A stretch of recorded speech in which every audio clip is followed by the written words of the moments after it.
Aujourd'hui, 90% des pâtissiers abandonnent le métier avant la retraite. Et t'as juste à regarder autour de toi dans les labos, t'as rarement une personne qui a plus de 40 ans. Alors pose-toi cette question. Est-ce que tu dois faire ce métier toute ta vie? Parce qu'avec les horaires que tu fais, le salaire qui stagne et un corps qui se fatigue 2 fois plus vite que la moyenne, beaucoup finissent par arrêter et se reconvertir. Et dans cette vidéo, on va voir pourquoi. Et à la fin, je te parlerai des options qu'il existe autres que le salariat. Bon, et pour ceux qui ne me connaissent pas, je m'appelle Adrien et j'étais pâtissier chez La Durée, que tu connais très certainement pour les macarons. Aujourd'hui, je partage mon expérience pour aider les passionnés de pâtisserie à lancer leur propre projet afin de devenir libre et indépendant. Et je tiens aussi à dire merci à toutes les personnes qui s'abonnent parce que ça donne vraiment de la force à la chaîne. D'ailleurs, si le sujet te parle, n'hésite pas à t'abonner, à commenter ou encore à liker. Alors oui, c'est pas grand chose, mais c'est une petite action qui va m'aider et surtout me motiver à continuer. Et aussi, je tiens à mettre un disclaimer dans tout ce que je vais dire. Aujourd'hui, je ne crache absolument pas sur le métier. Je tiens simplement à expliquer les vraies conditions du métier parce que c'est très tabou dans le milieu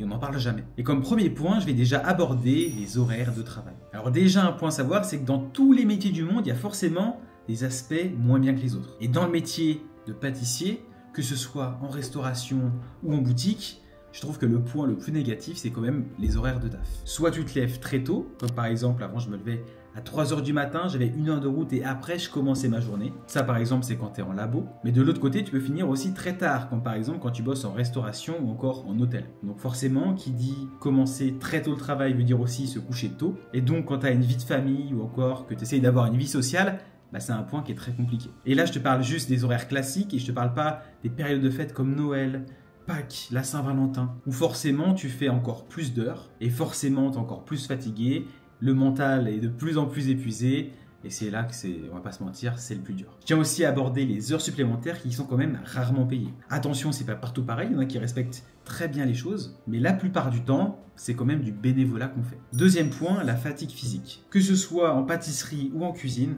on a tous mal quelque part. Que ce soit dans le dos, dans les épaules, dans les mains, il y a forcément quelque chose qui va pas. Parce que la plupart du temps, les postes de travail sont trop bas et on fait aussi beaucoup de gestes répétitifs. Et le truc, c'est que quand tu as 20 ans, que tu as mal au dos et que tu as l'impression d'avoir la santé physique d'un mec de 50 piges, c'est pas normal. Et pose-toi juste la question de quand j'aurai 50 ans, je vais être dans quel état? Et pour la petite anecdote, j'ai eu un problème qui m'a conduit donc aux urgences à cause de la fatigue chronique. Ça veut dire que globalement, mon corps n'arrivait pas à récupérer. Parce que oui, normalement, tu te lèves le matin, tu es rechargé à 100%, et moi, je devais peut-être être à 15%. Et le problème, c'est qu'après, ça touche directement tes organes vitaux. Et donc, j'ai eu un problème de foie et j'ai dû me mettre en arrêt de travail pendant plus d'1 mois, le temps de récupérer. Troisième point, un des plus tabous dans le métier, c'est la fatigue mentale. Et d'ailleurs, c'est pas pour rien qu'il y a autant de personnes qui fument dans le métier. Il faut aller vite, il faut faire les choses bien, sinon tu te fais taper sur les doigts. Et ça stresse. En plus de ça, tu as tout le côté relationnel, que ce soit autant avec ton boss que tes collègues, il y a toujours des problèmes. Déjà que le métier n'est pas facile, mais si en plus il y a des problèmes en interne, ça va pas. Et je suis sûr que toi qui regardes cette vidéo, tu as forcément un exemple, que ce soit avec un supérieur, ou encore un collègue à toi, t'en peux plus. Et au travail, que tu sois un homme ou une femme, il y a quand même beaucoup d'harcèlement. Et ça, pareil, c'est une chose qu'on parle pas assez et c'est beaucoup tabou. Quatrième point, la situation financière. Déjà, quand tu commences le métier et que tu es en apprentissage, on va pas se mentir, tu gagnes pas grand chose. Quand tu commences, tu es au SMIC, voire un tout petit peu plus. Et si tu t'attends à toucher 3, 4, 5, 6, 8 000 euros, c'est pas dans ce métier que tu pourras y arriver. Parce que la plupart du temps, tu es quand même plafonné à maximum 2 500 euros. Et pareil, je trouve qu'il y a un énorme décalage entre l'effort que tu fournis au travail et le côté récompense, donc le côté salaire. Parce qu'on va pas se mentir, que ce soit la pâtisserie ou la cuisine, toutes les personnes, on se tue au travail. Alors oui, on est passionné du métier, etc. Mais le salaire suit rarement. Et pareil, au niveau des échelons, alors oui, tu commences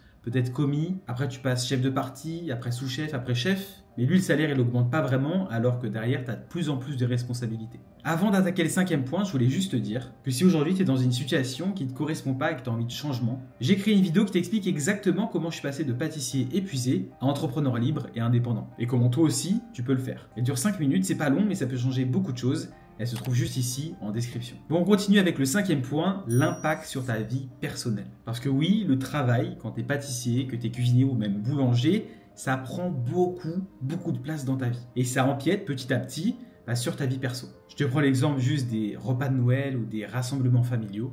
Quand c'est Noël, t'y penses même pas. Par exemple, pour la vie de famille, ça peut être très compliqué. Tu dois te coucher tôt, donc souvent les plannings avec ton compagnon ou ta compagne, ça colle pas forcément. Et même si t'es pas encore dans l'esprit familial, voir tes amis, avoir une vie sociale, c'est aussi compliqué. Et au-delà de ça, si tu as des projets, tu dois les mettre en stand-by. Et par exemple, si tu as une passion ou une activité que tu aimais vraiment faire avant, j'imagine que tu as dû l'arrêter parce que tu bosses les week-ends et que tu bosses quand même beaucoup. En tout cas, si tu as le sentiment de passer à côté de beaucoup de moments importants pour toi, on est tous dans ce cas-là, donc t'es pas tout seul. 6e point, les conséquences à long terme. Comme je l'ai dit au début en parlant de la fatigue physique, si tu as mal au dos, que tu es entre 20, 30 ans ou même un peu plus, imagine-toi à 50 ans. La fatigue physique, elle est énorme. Et regarde autour de toi, t'as personne, ou du moins très peu de personnes, de plus de 40 ans dans les cuisines, dans les labos. Et moi, une chose qui m'a aussi beaucoup aidé dans le déclic de vouloir faire autre chose, c'était de me dire, quand j'arrive à 50 ans, que j'ai travaillé toute ma vie pour les rêves de quelqu'un d'autre et que moi, j'ai rien construit pour moi-même. Et je pense que si autant de monde arrête ce métier, c'est